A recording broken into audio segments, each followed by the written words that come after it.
Hello, it's me, French Ted, and we are here for episode number 30 and the final episode ahead of our biggest show of the year, LLW, London's Calling. And we've got a big main event in this show in front of us right now. We've got the three-way between Timothy Thatcher, Pac, and Claudio Castagnoli. The winner will face Mark Andrews at Lariat League, and Lariat League Wrestling presents London's Calling. I keep messing that up. It's not even that hard. London's Calling. Done. Just a quick update for you guys. I'll show you anyway at the end of the episode, but every single person that we offered an exclusive deal to in the last episode have accepted and have signed exclusively for Lariat League Wrestling. The only one that was a little bit precarious was Tyler Bate. Ring of Honor came in for him and they offered him quite a lot of money. So we had to up his weekly thing, I think, by another 1,000. So I think he's on like 3k a show now. And then we also gave him a stupid signing on bonus of 50k because that was the minimum that it was before he was like, oh, so consider signing for you. And then Ring of Honor pulled out because they didn't want to put any more money in. So we almost lost Tyler Bate because of that. But we haven't. We've secured him. We've secured everyone else. There's a few more names that I kind of want to get exclusive as well. I think it's important to get the referees, road agents. Also, I want to add another road agent and add another referee because currently we've only got 2 of each. And if we're going to be doing a 3-hour show, we're going to probably need more than 2 of each. So end of this episode, going to go find a road agent, going to go find a referee. And just start signing them on permanently because, you know, they get used all the time. So, yeah. Anyways, back to the show. We got 2 pre-show matches here before we head into the main show. And with these pre-show matches, what I've done is I've basically looked at who our least popular or kind of lowest in the ranking wrestlers are. So these are technically on paper our 4 worst women's wrestlers. And they've just put up a 50 rated match. So that's not too bad. I'm quite happy with that. So in a decent pre-show match, it is Rain Leverkusen and Kanji who defeat Debbie Keitel and Zoe Lucas, who've done the good old face against heel divide here, in 14 minutes when Rain Leverkusen makes Debbie Keitel tap. Rain Leverkusen was the weak link with a 36. Everyone else floating around the mid to high 40s and Debbie Keitel with a 50, which is really good to see. But yeah, just wanted to kind of use these people, see what they're about, because as we get closer to medium, obviously we're going to want to grow the roster, but we're also going to want to get rid of anyone that may not, you know, make the cut anymore. So, you know, Rain Leverkusen, for example, not very good, 36. But let's move on. Next, we've got a trios match between Darren Bedell and Phantasmambo as they take on Tate Mayfair's Taishi Ozawa and Tracy Williams. Looking at these numbers again, pretty good to be fair. Darren Bedell obviously is a regen, he's super new to everything, so yeah, he's not going to be very good. But in a pre-show bout that had great wrestling and a decent reaction from the crowd, Darren Bedell and Phantasmambo get the win. They defeat the team of Tate Mayfair's Taisha Ozawa and Tracy Williams, TTT, in 17 minutes when Phantasma pins Ozawa with a bridging German suplex. Phantasma with a 77. Tracy, Taishi, and Tate all in the 60s. Love to see that. Chuck Mambo in the 50s, not very good. And Darren Bedell, of course, is going to be down there because, you know, he's a little new boy. He doesn't know what he's doing. 67 as well. Again, these are so all of these except Phantasma, and that's just because Chuck Mambo was there. These are our 5, you know, least popular, lowest rated in terms of, you know, whatever the game wants to rate them as. On our books, all those that were available tonight, because actually there was quite a lot of people that weren't available because of scheduling conflicts. I think Impact have a show tonight for some reason, so a couple of our people aren't available, as well as Dragon Gate, because we've been hiring quite a lot of Dragon Gate talent. So Shun Skywalker was meant to be on tonight's card, but unfortunately he's not, which means I've had to alter a storyline. Well, not a storyline or a plan in which Shun was going to have a match at London's Calling, but because he didn't appear tonight, he ain't getting that match. We've subbed someone else in. But this is the final pre-show segment. Let's just head straight into the main show, where we start with some super fun singles action that Shun Skywalker was meant to be in.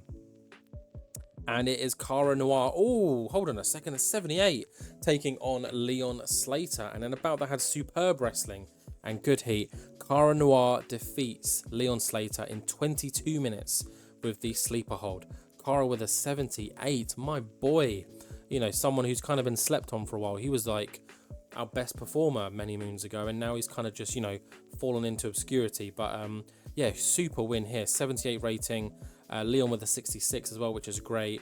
78 overall, you know, can't complain. A great way to start the show.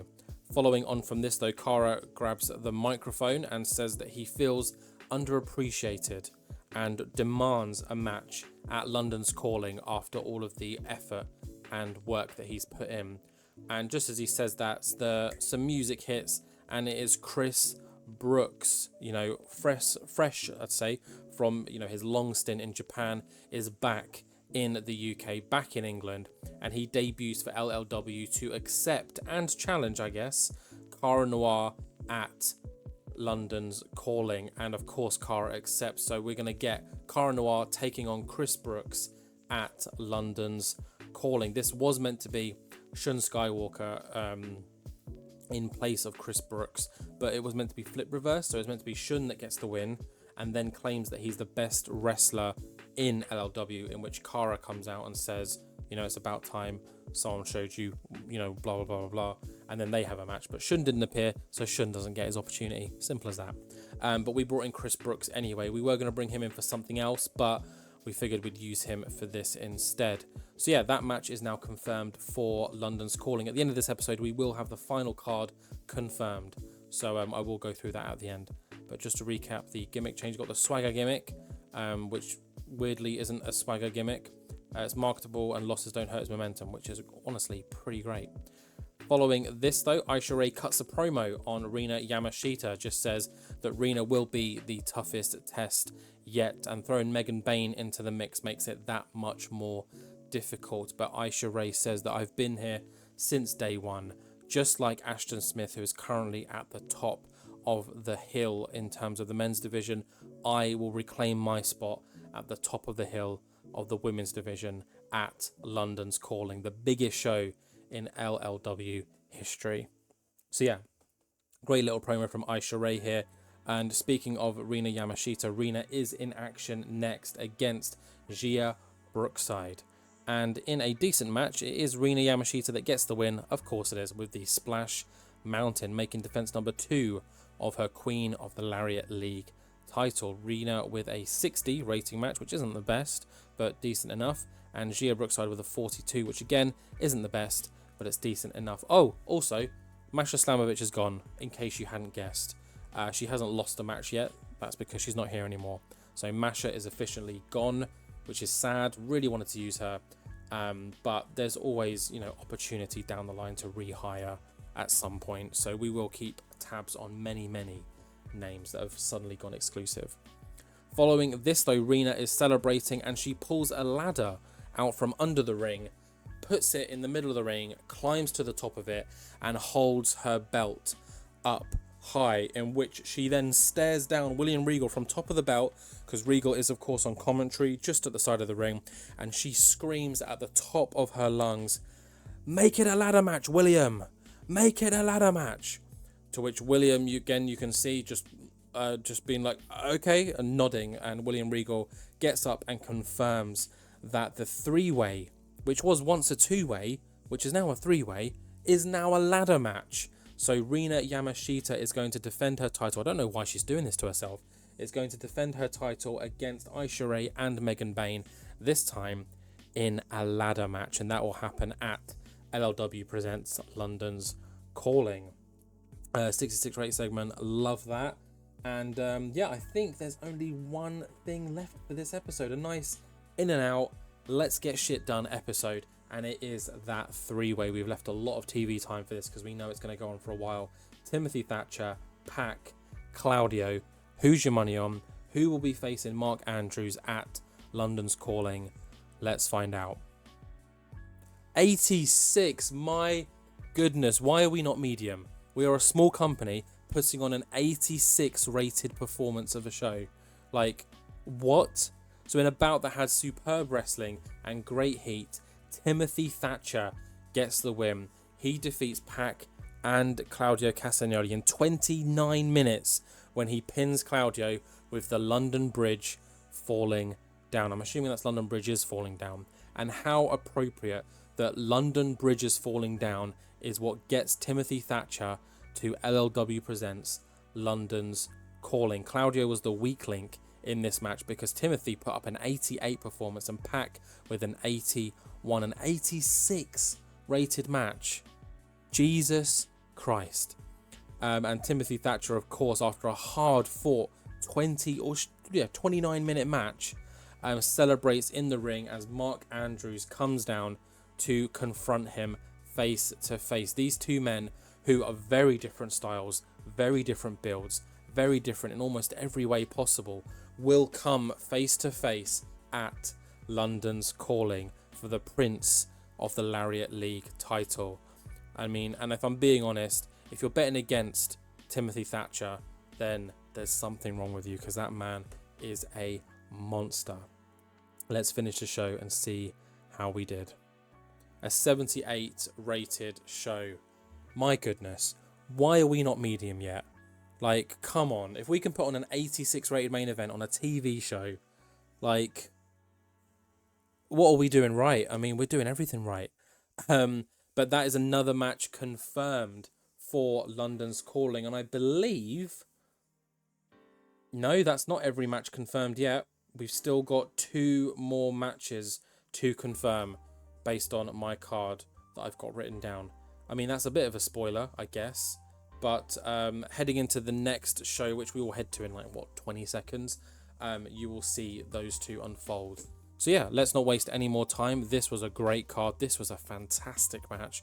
Also, Cara Noir versus Chris Brooks should be a really, really fun match as well. But yeah, let's not waste any more time. Let's head straight into our final Lariat League in London episode before our biggest show of the year. Okay, we are back for the final show, the final Lariat League in London before London's Calling. And I'm very, very excited to essentially get through this so that we can start booking the biggest show of the series so far. And with that popularity increase in the last episode, we have increased our popularity again. So 1,900 people in the casino rooms. I cannot wait. Sorry, I can't even get my words out. I cannot wait to see how many people will show up for London's Calling. But first, we are in the pre-show. We've got 2 pre-show matches here. The team of Danny Luna and Zoe Lucas teaming up to face Shakara and Kanji. And in a decent showing, it is Danny Luna and Zoe Lucas that get the win. They defeat Shakara and Kanji in 14 minutes 50 when Danny Luna pins Kanji with a bridging German suplex. Looking at the numbers here, Danny Luna leading the line with a 51. Everyone else floating around the 40s, which, fair enough. 51 overall, so I cannot complain about that. Following on from this is our final pre-show match, and it's a tag team action. I figured we'd give Trent Seven a nice little run out ahead of his final match against his Mustache Mountain teammate Tyler Bate. So in a pre-show match that had superb wrestling and a decent reaction from the crowd, Mustache Mountain get the win over Singh and Ozawa in 15:55 when Tyler Bate pins Gursinder Singh with a Tyler Driver 97. Tyler Bate with an 88 rating. My goodness. And of course, this will be the final time that we see Mustache Mountain as a tag team, because we do have the Goodbye Trent match where he faces off against his tag team partner Tyler Bate. Very excited and looking forward to that one. But that does take us into the main show, and we've got a fun little show tonight. We've got Drew Galloway in action, we've got Joe Anoa'i in action, and we have also got a very exciting 3-way match to kick off the show, where we've got one member of each tag team that will be in that match at London's Calling. It's Ricky Knight Jr. taking on Dan Maloney and Diamante. So let's see what happens in that one. A 77, whoa, okay. In a bout that had superb wrestling and good heat, Ricky Knight Jr., one half of our Knights of the Lariat League, get the win. They defeat Diamante and Dan Maloney when he pins Diamante with a Yakuza kick. Ricky Knight Jr. with a 74, Diamante with a 67, and Dan Maloney with a 68, getting the show off to a strong start, and Diamante getting better at their gimmick. 77 overall rating for that first segment. What an awesome way to start the show. Again, I asked the question, why are we not medium yet? I feel like if we're putting up numbers this high, the popularity thing should skip numbers, realistically. Like, let's be honest, we haven't had a show sub 60 in months. It's a little bit annoying, but, you know, we continue to grind. Following this, though, we got some singles action. It's Heidi Katrina taking on Martina. And in a bout that had great wrestling and a decent reaction from the crowd, it is our former Queen of the Lariat League, Heidi Katrina, getting the win over Martina with a spear. Might not be the final spear we see tonight. A 61 rated match, again, pretty good to be fair. Heidi with a 54, Martina with a 61. Go on, Martina. They got good chemistry together as well, which is great to see. And a 61 overall, can't complain. Higher than our current popularity, so it's a win in my book. And as these two women are leaving the ring, William Regal has a special announcement ahead of London's Calling. He announces that there will be a women's battle royale to determine the next number one contender for the Queen of the Lariat League title. So I'd say almost every other woman on our roster will compete in a battle royale, and the winner will face the winner of the three-way ladder match at a future show. So yeah, awesome little segment here. William Regal, great on the mic, always good at making announcements. And this does lead us to another announcement from a recently exclusively signed face. Joe Anoa'i comes out. He did really poor trying to improvise. That's not right. He's great on the mic. Joe Anoa'i sets an open challenge tonight and says that he will do the same at London's Calling. He says, I've booked some time with William Regal. I will be in the middle of the ring at London's Calling, waiting for anyone who is ready to step up. But who's ready to step up tonight? That's the question. So as Joe Anoa'i waits in the ring, his opponent eventually reveals himself, and it is one half of Smith and Sterling, Charlie Sterling. And in a superb match, apparently, they were both off their game. The match was too short. Okay, Joe Anoa'i defeats Charlie Sterling by submission with a guillotine choke. Joe Anoa'i, you need to not be off your game, my dude. He's not got ring rust again, has he? No, okay. Odd heel face combo, that's fine. Too short, I mean, yeah, that's my fault. Probably could have gone longer. Hey ho, who cares? Joe Anoa'i was 63, Charlie Sterling 61. Joe Anoa'i off his game, too short. Got the crowd buzzing though, and Joe is getting better at his gimmick. So I will take that. The open challenge will continue on the next show, which is London's Calling, as we all know.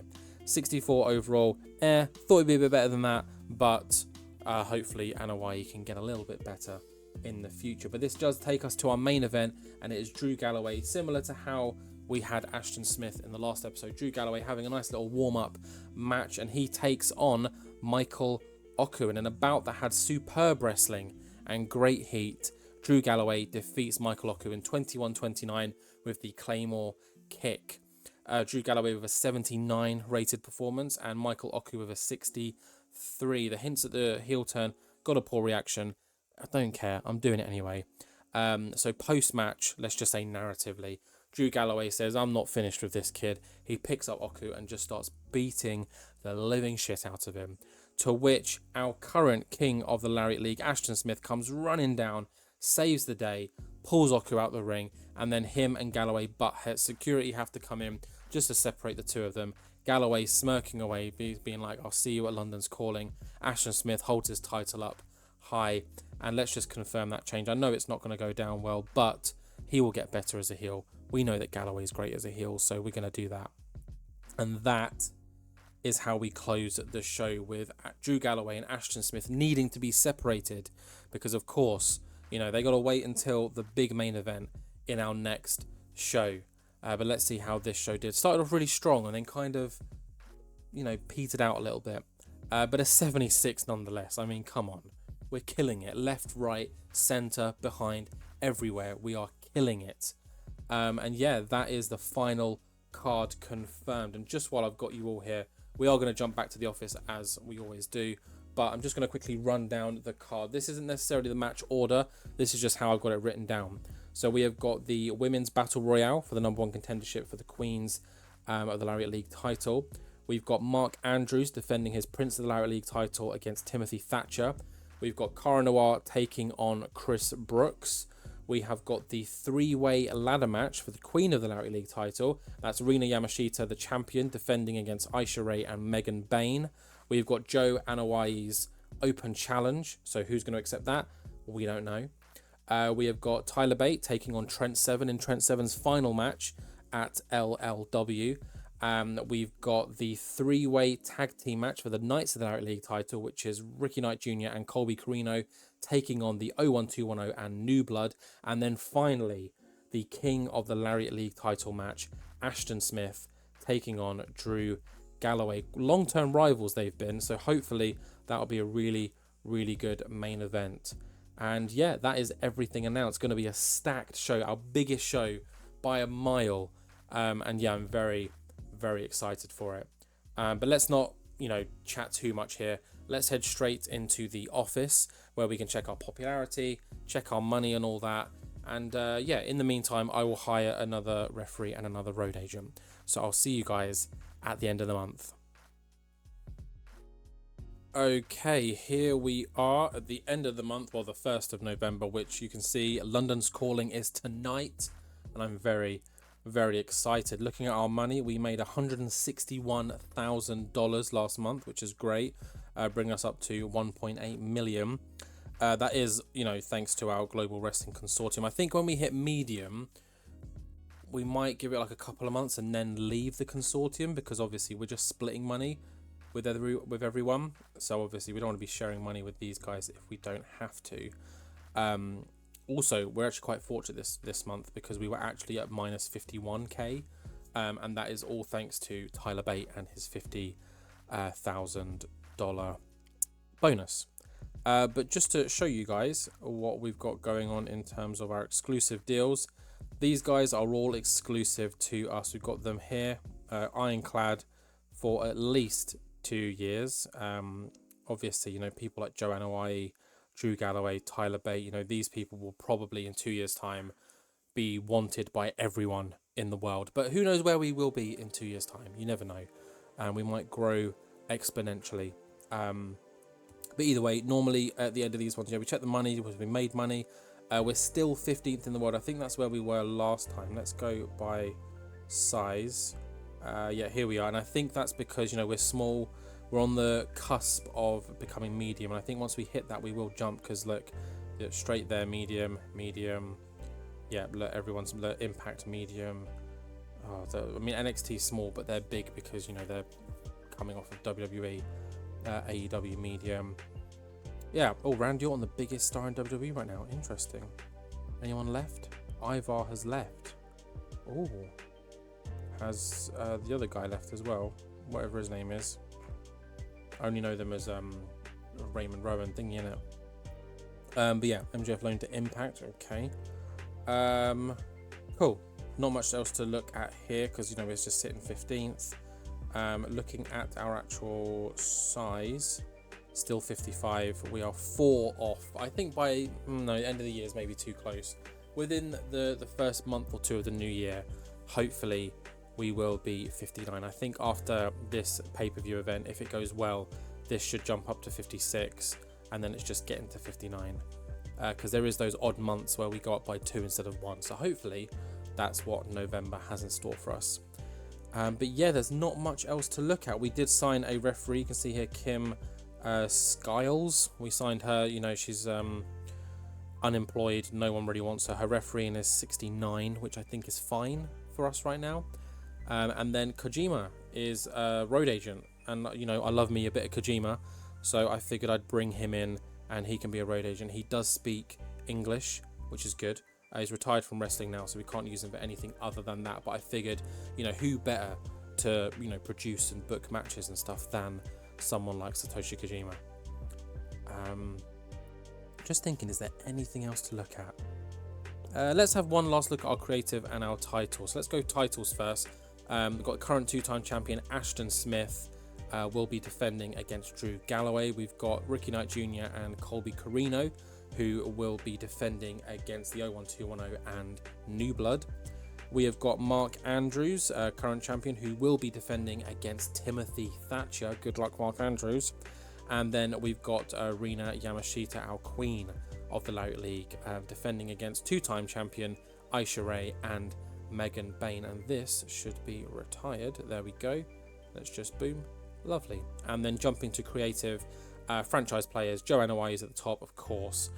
Drew Galloway, close second, followed by Tyler Bate, Timmy Thatcher, and Ashton Smith, who I think we've done wonders with in this save. I'm so proud of Ashton Smith. Next big things, just Madoka Kakuta. So maybe we should use him as soon as then, if he's meant to be the next big thing. Hot prospects, Madoka Kakuta, Shun Skywalker, forget how young he is. May Serra, 23. Gia Brookside, 26. And Becca, who's also just 29. Talk the talk, of course, Joe's at the top. Regal's up there. Galloway's up there. Martina, okay. Start using that. And Anthony Agogo, interesting. Showstoppers, Pac, Skywalker, Joe Anoa'i. He hasn't really put that in yet. El Hijo del Fantasma, and of course Tyler Bate. I'm surprised to see that Timothy Thatcher's not here. That's interesting. Hopefully he's here. He's not. Madoka Kakuta's at the top of Rig Generals. Okay. Wow.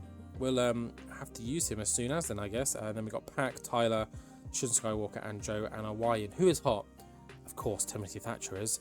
Ashton Smith, Aisha Ray, Bobby Guns. We haven't seen him in a while, to be fair. Let's go match history for LLW. Yeah, last time we saw him was September, so it's been a while since we've seen Bobby Guns. But he's still got that hot momentum. And then Tyler Bate, and then who's not? No one, which is good. And then our hidden gems, I just kind of ignore because none of these are really going to cut it. Right now, we're way and above beyond these. Hopefully, this updates when we hit medium, because I know it normally picks people in our area, and I think in our area we've already got the best or close to the best. So, yeah. But that, I think, is how we're going to end this one, guys. The next episode, LLW London's Calling. I'm very, very excited. I hope you guys are too. It's going to, set the benchmark. It's going to be kind of like a whole refresh after that. I hope. And I hope, again, I'm going to say hope all the time now. I hope it's going to be an amazing show. But yeah, thank you very much for this episode, guys. I'm going to end it here. Please like, comment, subscribe, share, and I will see all of you, I hope, again, in the next one.